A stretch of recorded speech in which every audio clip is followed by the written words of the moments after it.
Bon, Église catholique veut dire en communion avec le pape et les évêques. Donc les évêques, quoi, où est le pasteur? Voilà des choses étranges du catholicisme. Il parle des évêques, l'évêque de Rome, donc sous-entendu, ils se sont coupés de la pastorale. Et donc déjà au XVIe siècle, dans l'édit de Nantes, les catholiques parlent des prétendus réformés, en parlant des protestants, des prétendus réformés. On se rappelle que la réforme a été lancée suite aux indulgences, ces pratiques frauduleuses, ou pour pouvoir payer le pardon, on en venait à des abus financiers extraordinaires. Et d'où le déclenchement de la réforme protestante. Et bien que religion millénaire, le catholicisme plonge ses racines dans la confusion et le sang. En effet, nous ne savons presque rien de ces premiers papes qui en fait ne portaient que le titre d'évêque de Rome. On a vu aussi clairement la tentative de filiation, tentative de fourberie. Filiation avec l'apôtre Pierre, qui lui-même se prétendait apôtre, serviteur, envoyé, missionnaire de Jésus-Christ. Il ne s'est jamais prétendu porter le titre d'évêque, mais bien de missionnaire. Et donc là, on voit la tentative de filiation avec l'apôtre Pierre, justement pour pouvoir se prétendre de l'aval biblique des premiers apôtres. Donc bonjour, encore suite de notre étude sur le catholicisme, les racines de cette religion. Donc je vais vous parler un peu des dérives doctrinales. En 142, avec Hygin, il s'oppose au gnostisme. Gnostisme, c'est les personnes qui rencontrent Dieu avec la connaissance. Je pense faire partie de cela. Alors donc il s'oppose clairement, et qu'importe, tant qu'on croit en Dieu, que ce soit par la foi, ou par la lecture de la Bible, ou par la contemplation de la nature, d'autres en arrivent par la connaissance, qu'importe, celui qui croira sera sauvé. Donc il n'a pas dit croira par rapport à ce qu'on a vu, on a entendu ou ce qu'on a lu. Le gnostisme, c'est une connaissance de Dieu par une recherche quelconque. Cette personne finira par croire. Donc la croyance est aussi valable. Donc voilà encore, ça commence déjà. Après, avec Pie Ier en 154, où lui fit construire carrément une basilique en l'honneur de sa sœur. Donc voilà, et les dérives continuent. Et là où il y a un grand schisme par rapport aux églises de maison, qui, je le rappelle, étaient les églises primitives, les églises de maison. Donc en 199, au IIe siècle, Victor Ier s'érige en magistère moral sur les autres églises. Maintenant, lui, il décrète que maintenant, c'est moi qui détiens la vérité, et les autres églises, ne voulant pas se ranger à ma doctrine, donc sont écartées d'office. Donc au fil du temps, on s'aperçoit que le catholicisme s'est fait en rejetant les églises, et en même temps en se prévalant de fausses doctrines, justement, et de façon à asseoir son autorité. Et de fil en aiguille, l'Église catholique s'est construite avec des fausses doctrines et en rejetant les vraies églises. La dérive continue avec le concile d'Elvire en 305 jusqu'en 306 à Grenade en Espagne, ou alors on condamne la fréquentation avec les Juifs. Même le mariage, c'est carrément condamné. Donc voilà, la dérive continue. Donc en 313, avec l'empereur premier Constantin le Grand, vint la liberté du christianisme. Alors là, les catholiques en ont profité. Le terme catholique est né en 381 au concile de Nicée, concile qui a été convoqué par l'empereur premier. Et c'est ainsi que fut créé le symbole de Nicée. Je crois en une seule Église, une, sainte, catholique et apostolique. Évidemment, on le verra plus tard, que la seule Église possible sera l'Église catholique. Donc, on avait commencé déjà à rejeter avec, comment il s'appelle, Victor Ier, il s'érige lui-même au IIe siècle comme détenteur de la vérité apostolique. Et là, voilà, donc après, avec le concile de Nicée, donc l'Église, elle devient une et catholique. Hein. Une, pourtant, ils ont rejeté les autres. Hein. Et donc, par manque de reconnaissance, évidemment, donc on rejette les autres, et pourtant on se prétend une. Donc, en voulant dire par là que une seule Église, mais évidemment pas les leurs, la nôtre. Comme on peut voir dans la Bible, toutes ces personnalités qui donnent force à la bête, qui lui donnent honneur, gloire et prospérité, on peut voir déjà que ces choses-là sont arrivées déjà au deuxième, troisième siècle, en ce que l'Église s'est servie de Constantin, et de Constantin aussi s'est servi de l'Église, dans le sens où il y avait déjà cette notoriété pastorale qui s'est servie pour asseoir son pouvoir et ne pas faire de trouble. Donc il a préféré aller dans le sens de l'histoire. Il a vu le vent tourner, et donc abandonnant tous les dieux romains, s'est tourné vers le christianisme qui plus tard, et qui commençait déjà à devenir catholicisme. Donc on fait la différence déjà entre chrétienté et catholicisme. Donc ça a été exactement comme le coucou là qui est rentré par la petite porte. Il a commencé à faire une dérive doctrinale avec Victor Ier, etc.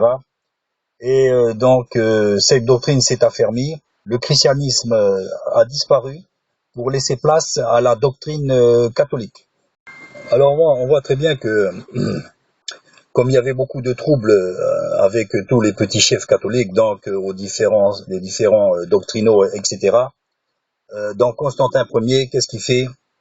Il convoque le concile de Nicée en 381, donc pour trancher définitivement avec la doctrine et établir la doctrine catholique. Donc qu'est-ce qu'il en est sorti de ce concile de Nicée?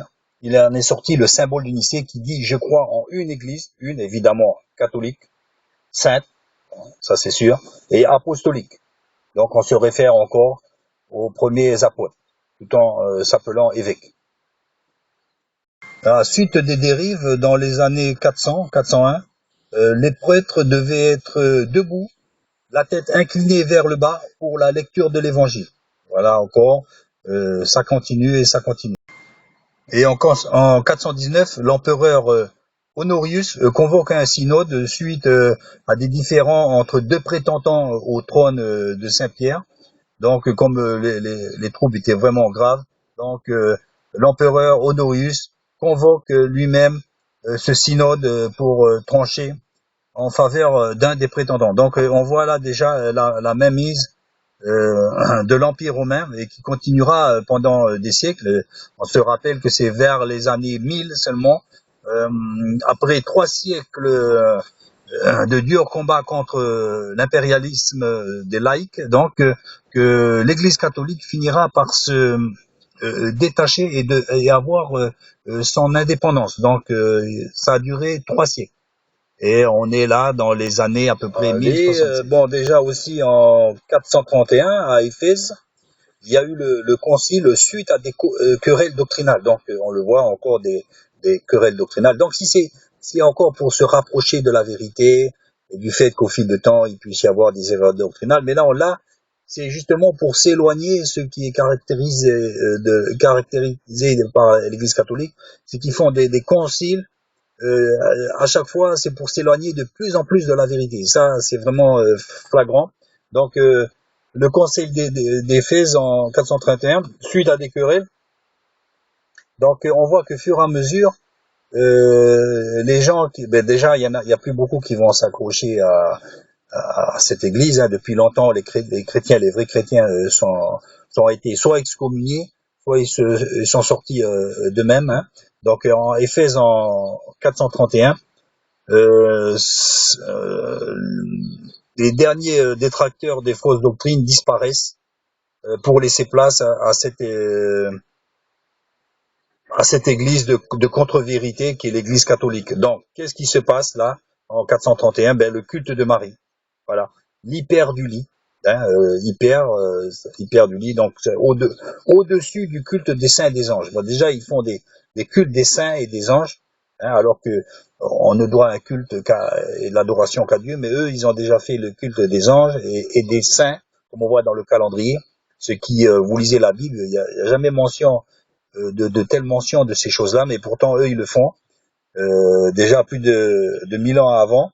Donc le culte de Marie, ce qui n'est pas biblique non plus. Donc par la suite viendra s'ajouter je vous salue Marie, etc. Donc on peut le remarquer, c'est prière à une morte. Hein. Donc ils vont même jusqu'à lui donner le titre de reine du ciel. Voyez, donc de pire en pire, de concile en concile, on s'éloigne. Pour cette église catholique n'église que de nom. Bien souvent, on me demande comment reconnaître la vraie église. Ben, je vous le dis, regardez la Bible et regardez après ce qui se passe dans la religion. Bon, Jésus n'avait aucune maison. Il avait dit les renards ont une tanière, les oiseaux ont des nids, etc. Le Fils de l'homme n'avait rien où reposer sa tête. Et là, quand on regarde l'église catholique, en 752, donc il y a eu la création des États pontificaux avec la paix de Venise, et donc Pépin le Bref en 756, et puis Charlemagne ayant constitué les États de l'Église. Vous voyez, donc en 1177, il y a eu l'indépendance du Saint-Empire. Donc c'était vraiment un royaume, hein, avec à sa tête le pape. On avait constitué comme un Saint-Empire. D'ailleurs, on disait aussi le Saint-Empire germanique. Donc c'était vraiment des monarques où ils pouvaient très bien faire, on le sait très bien, la guerre, ce qui se fit contre les protestants. Ils pouvaient exécuter des personnes, etc., avec des bulles. Hein, c'est exactement comme aujourd'hui avec la fatwa. Les papes à cette époque faisaient des bulles, et quand on faisait une bulle, eh ben c'était terminé, quoi. La personne, elle avait plus qu'à se sauver parce que sinon l'armée pontificale, ou alors il faisait lever l'armée du roi catholique évidemment, et on peut dire que l'affaire était classée. Alors de 752 à 1870, on appelait toutes ces terres là le patrimoine de Saint-Pierre. Vous voyez, donc on colle une étiquette à Saint-Pierre qui lui est venu en Europe comme simple missionnaire avec le baluchon là, hein, comme on le voit. Et là maintenant le patrimoine de Saint-Pierre. Et Saint-Pierre n'a jamais demandé ça. Il est jamais venu pour refaire un patrimoine quelconque, mais pour donner sa vie, ce qui fit pour construire, asseoir et fortifier l'Église, pas pour se constituer un patrimoine terrestre. Donc on voit là l'usurpation, la tentative d'usurpation des catholiques pour faire dire à Saint-Pierre ce qu'il n'a jamais dit, quoi. Donc c'est proprement dégueulasse, écœurant. Donc ensuite, ce patrimoine de Saint-Pierre, soi-disant c'était une donation de Constantin, de l'empereur Constantin Ier, et ces documents finalement se sont avérés faux. Donc vous voyez, je dis pas qu'effectivement ils étaient faux, peut-être que Constantin a dit ça textuellement, verbalement, je n'en sais rien. Donc des territoires que Constantin aurait donné du temps du pape Sylvestre Ier. Un document en 754 par Pépin le Bref et qui a été confirmé en 774 par Charlemagne. Donc encore des choses assez douteuses. Mais pourtant, en 1929, avec les accords de Latran, toutes ces prérogatives ont fini par s'éteindre pour ne rester plus que le territoire du Vatican. Donc finalement, les territoires papaux vont se réduire progressivement pour ne rester que le Vatican. Et donc Vatican, symbole du catholicisme, mais par la même occasion, le catholicisme deviendra, euh, aura donc un État et deviendra un État parmi les États. Évidemment, qui est le chef de l'État? Eh ben, c'est le pape. Donc, d'un simple missionnaire que l'apôtre Paul ou l'apôtre Pierre qui vint donc en Europe, aujourd'hui, on en vint à la création d'un État, ce qui n'est pas biblique. Quand on se rappelle que quand on a voulu faire Jésus pour roi, le Christ a très bien mentionné que son royaume n'était pas de ce monde. Eux, qu'est-ce qu'ils en ont fait? Non, ils ont fait carrément un État. On se rappelle aussi qu'il y a même la Banque du Vatican, il y a des ambassadeurs du Vatican, et que aussi le pape est reçu comme un chef d'État, ce qu'il est. Donc on le voit très bien avec les grands de ce monde, ce qu'il a, disons, toujours été dans les siècles passés.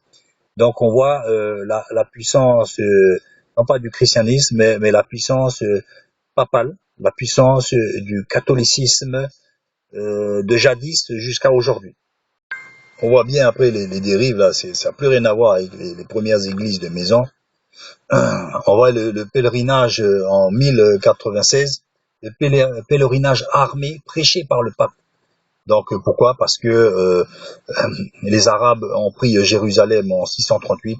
Donc après vint ainsi de suite toutes les croisades, les pertes de temps, les morts, même au niveau de la Palestine, où on a bien vu que les croisés sont devenus même une menace pour le royaume de France.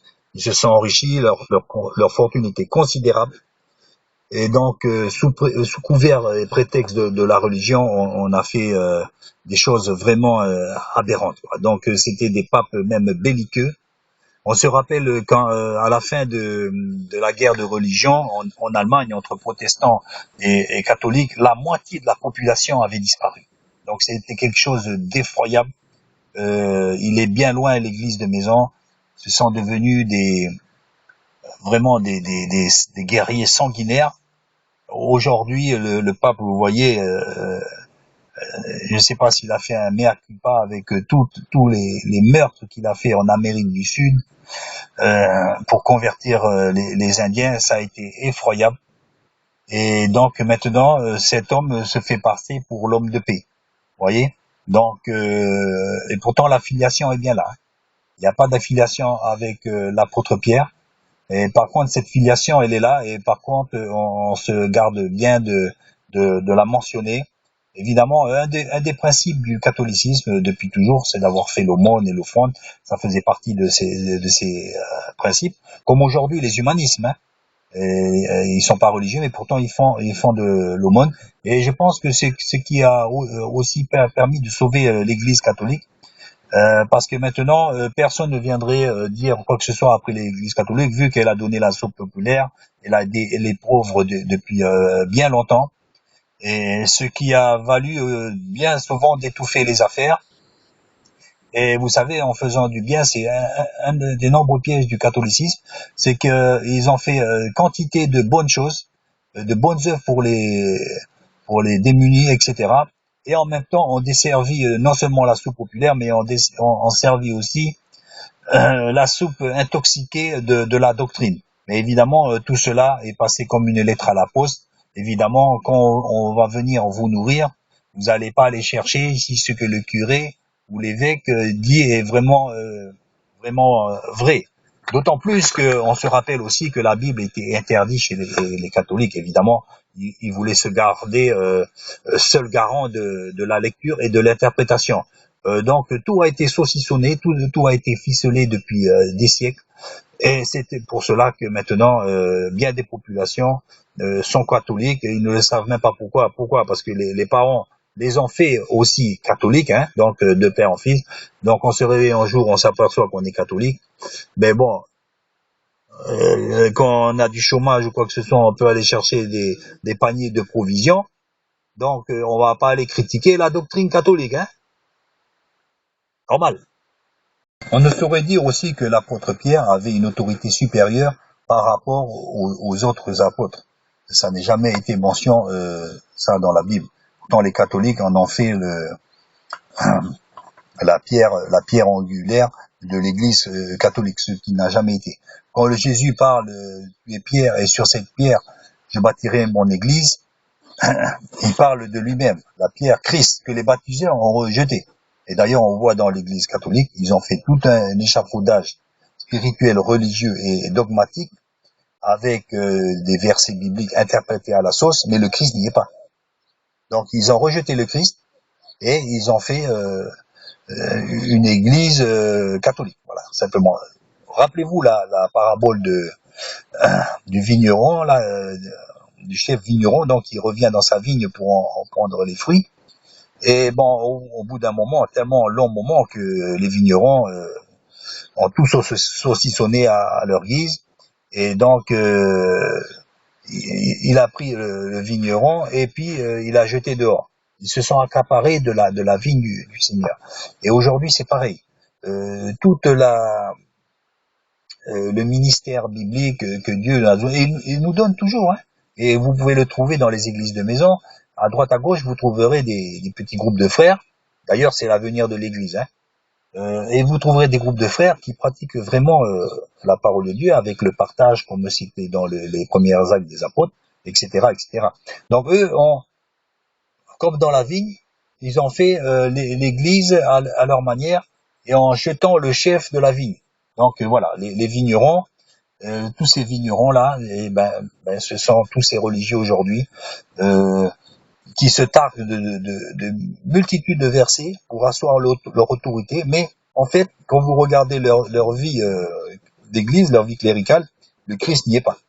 Parce que bien souvent, tous les deniers du culte sont dirigés vers des pasteurs qui s'engraissent. Bien souvent, c'est des mercenaires. Des gens qui ne sont pas d'église, qui ont plein de mots d'église, mais qui en fait récoltent par divers moyens les deniers du culte et bon, en contrepartie balancent des séries de versets pour faire voir qu'ils sont bien dans la filiation christique. Bon, la liste des anomalies chez les catholiques est vraiment longue et immense, et incroyable. On parle maintenant du purgatoire, juste à cause certainement du 1 Corinthiens chapitre 3, du verset 13 à 17.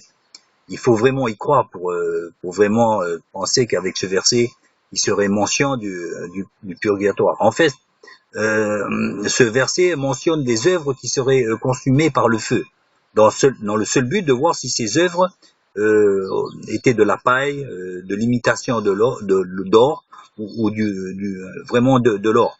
Donc c'est ça la signification du verset. Donc on le sait, le feu révèle la vraie nature d'un métaux, et si ce n'est pas de l'or, le métal d'imitation partira vite sous forme de liquide, sans aucune valeur marchande. Telle une œuvre pourrait paraître belle, que l'avenir pourrait nous révéler sa fourberie. Et donc, c'est exactement ça. Mais bon, je reconnais au catholicisme qui fait des œuvres, hein. Et donc, à ce niveau, c'est très bien. Mais voilà. Donc, cette œuvre-là, malgré tout, l'œuvre du catholicisme contre l'œuvre du protestantisme, comme l'œuvre plus particulièrement de chacun, sera révélée tôt ou tard par le feu, selon ce que disent les Écritures, et on verra vraiment ce qu'est l'œuvre de ces choses. Mais quand même bien, on serait sauvé à travers le feu, c'est-à-dire qu'il nous resterait peut-être aucune œuvre, que nous on le sait très bien, les œuvres nous suivent, mais admettons que nos œuvres seraient mauvaises, ce qui pourrait être le cas, et après le feu de Dieu, on verrait que ces œuvres finalement c'était de la paille, c'était on dirait des œuvres qu'aujourd'hui on pourrait contempler. En fait, un jour, on s'apercevra que c'était de la paille, c'était pas des bonnes œuvres. Et pourtant, on pourrait penser que c'est l'été. Mais le salut restera. Donc, les gens seront sauvés à travers le feu. Ils seront sauvés, mais il ne restera plus aucune œuvre. Le feu aura révélé que ces œuvres étaient de la pacotille, en fait. Une autre pratique vraiment discréditante aussi, c'est la pratique de l'indulgence, qui permet aux fidèles, moyennant finance, c'est ça, c'est le canon 992 de l'Église catholique, l'Église qui est dispensatrice de la rédemption. Donc l'Église ne peut pas pardonner. Là, il se met à la place de Dieu. C'est Dieu seul peut pardonner. Mais eux, donc, ils ont institué cette indulgence. Donc les personnes viendraient payer quelques deniers pour être absous de quelque faute que ce soit, ou parfois il fallait faire des prières, ou parfois il fallait faire des pèlerinages, ou même se mortifier. Il fallait se mortifier. Bon, donc il fallait faire bien voir qu'on était contrit, meurtri de son action. Mais là où il y a eu la dérive, c'est que il y a eu des moyennant finance. Donc c'est d'ailleurs ce qui a déclenché la réforme où les protestants se sont constitués pour se détacher définitivement du catholicisme. Donc si ces choses-là étaient vraies, l'indulgence, qu'en viendrait-il des pauvres alors? Comment pourrait-il payer le paradis, hein? Donc on se rappelle donc que le salut s'obtient uniquement par grâce et non pas par les œuvres, afin, comme dit l'Écriture, que personne ne se glorifie. Nous sommes sauvés par la foi, par la repentance évidemment, mais l'Église ne peut pas être garant du salut d'une personne et en venir à pardonner. Seul Dieu pardonne. Donc nous avons à venir directement à Dieu. Donc on voit très bien la tentative d'instrumentalisation qui a réussi pendant des siècles devant des populations faibles et illettrées, hein, comme on le sait très bien, pour pouvoir s'ériger en personnes pouvant pardonner. Hein. Donc voilà, c'est proprement quelque chose d'abject. Je rappelle que nous n'avons pas besoin des ministères de bien des religions pour entrer en contact avec Dieu. On peut le faire dans une voiture, dans les toilettes, n'importe où. Donc on n'a pas besoin de... Le seul chemin étant le Christ, pas une religion quelle qu'elle soit, catholique ou quoi que ce soit. Le seul chemin étant Christ. Où est le Christ? Le Christ est partout. Le Christ est partout. Aujourd'hui, il nous a laissé l'Esprit. Donc l'Esprit nous contrit, nous fait voir que nous devons nous repentir. Et à partir de ce moment-là où nous confessons nos péchés, Dieu est fidèle et juste, comme dit Dieu, pas le pape ou le catholique, Dieu est fidèle et juste pour nous pardonner de tout péché. Donc c'est uniquement par le truchement de Dieu, de Jésus et du Saint-Esprit. Alors le baptême des enfants, de peur que ceux-ci n'aillent en enfer. Non, qu'adviendrait-il s'il y avait une mort subite? Non, le baptême du Christ, c'est le baptême de repentance, c'est bien marqué. Le Christ n'a jamais été baptisé bébé, jamais. Donc il a attendu 30 ans, on se rappelle. Il a fallu même que le Christ rejette le mal. Oui, ben il y en a qui le savent pas, mais il a fallu que le Christ rejette le mal, hein. Et puis s'affirme justement dans cette volonté de poursuivre sa mission et de devenir loin des trucs, loin de Dieu. Donc ce qui se passe, le baptême, c'est le baptême de repentance. Les enfants ne peuvent pas se repentir. Et ne les repentons pas à leur place. Les enfants font des bêtises, ce qui est dans l'ordre normal de la création des choses, et ensuite ils en viennent eux-mêmes à se dire je me repens, et donc je me tourne vers Dieu. Donc l'enfant doit faire sa vie pour comprendre seul et en connaissance de cause pourquoi cette sale manie de penser à la place des autres. Pourquoi cette sale manie? Bon, et la Vierge Marie, que tous respectent, on respecte tous la Vierge Marie, eux ils en ont fait la reine du ciel, mais il n'a jamais été dit cela. Il n'a jamais été dit qu'il fallait la prier comme tous les saints aussi. On n'a pas à prier tous les saints. Il n'y a qu'un seul intercesseur entre Dieu et les hommes. L'Écriture nous le dit clairement. Et cet intercesseur, c'est Jésus. Et donc eux ont fait aussi Marie comme co-médiatrice. Ça a été fabriqué de toutes pièces. Donc encore une des multiples erreurs du catholicisme. Il n'y a qu'un seul médiateur entre Dieu et les hommes. Et Dieu n'a pas besoin d'une co-médiatrice. D'ailleurs, le Christ du temps de sa terre, de son séjour sur terre, l'a clairement mentionné. Il a dit, Marie, qu'y a-t-il entre toi et moi? qu'y a-t-il entre toi et moi? Évidemment, on le sait qu'il n'y avait pas grand-chose. Et ensuite, Marie s'est ravisée en disant, faites ce qu'il vous dira. Donc aujourd'hui, Marie, si elle pouvait parler, hein, je rappelle qu'on est interdit de prier les morts, donc Marie, mais si Marie, elle pouvait parler, elle va dire, faites tout ce que le Christ vous dira. Pas moi, Marie, mais le Christ. Car c'est lui loin, c'est lui que Dieu a choisi, c'est lui le sauveur, c'est lui le médiateur. Point barre. Bon, en 1054 vint le schisme entre Rome et Constantinople. Vous voyez, ça continue encore. L'aboutissement d'un long conflit politico-religieux entre l'Église d'Orient et d'Occident. Nous ne savons presque rien de ces premières églises d'Europe qui se réunissaient cachées dans des catacombes, mais je crois qu'elles ont toujours perduré, souvent cachées, et ne sauraient être regardées sous le prisme du catholicisme. En fait, au fur et à mesure de ces fausses doctrines qui ont apparu dans l'Église catholique, donc ces gens-là, évidemment, comme aujourd'hui, vous voyez dans une église où des fausses doctrines arrivent, les personnes se retirent automatiquement, donc ça en revient aux églises de maison. Donc les églises de maison ont toujours perduré, mais évidemment elles n'ont pas été en lumière, parce que évidemment du fait de la collision de l'église catholique avec les empereurs et donc de l'essor de ces églises, l'église catholique a été seule en lumière, donc tous les écrits que nous avons aujourd'hui sont du fait justement de cette collision avec les empereurs, avec les grands de ce monde, et c'est pour cela que l'Église catholique a pu exister.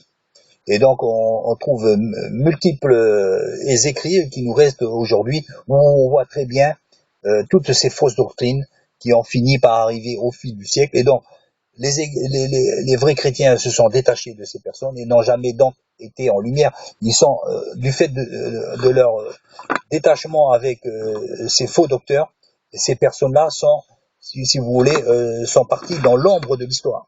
Les catholiques sont venus dans la lumière de l'histoire, et les vrais chrétiens sont partis dans l'ombre de l'histoire, et pourtant à la lumière très réelle de la connaissance de Dieu. Bon, au XVIe siècle, la France était catholique, et sous le règne de François Ier, beaucoup d'évêques et même du pape vivaient dans l'opulence et le luxe. Une réforme vit le jour sous l'impulsion de Luther en Allemagne et Calvin en France. Ces gens furent appelés protestants et se répandirent par la suite. Ces choses-là, la création, l'arrivée des protestants, donc sont arrivés aussi en grande partie avec toutes ces dérives catholiques qui consistaient à recevoir de l'argent pour des indulgences, etc., etc. Donc au XVIe siècle, juste en France, pas moins de 8 conflits religieux ont eu lieu entre catholiques et protestants. Les protestants appelés à cette époque huguenots. C'était carrément la guerre civile, commencée en 1562 et a duré plus de 30 ans. Massacres et ravages eurent lieu dans toute la France. Ainsi, en 1572, le roi catholique Charles IX ordonna le massacre de la Sainte-Barthélemy, où quelques 20 000 protestants, hommes, femmes et enfants, furent tués par des catholiques. Voilà. Donc pour en revenir aujourd'hui, il a dû faire mea culpa de toutes ces choses-là, mais n'empêche que s'il est là à présent, c'est justement à cause de ces choses-là. Il faut le rappeler. Si le pape est toujours là aujourd'hui, c'est justement à cause de... Il est loin l'église primitive, très loin. On fait un mea culpa et puis qu'on revient à la sainte doctrine, ça va. Mais là, on poursuit ces choses-là, donc quelque part, on les conçoit. Donc,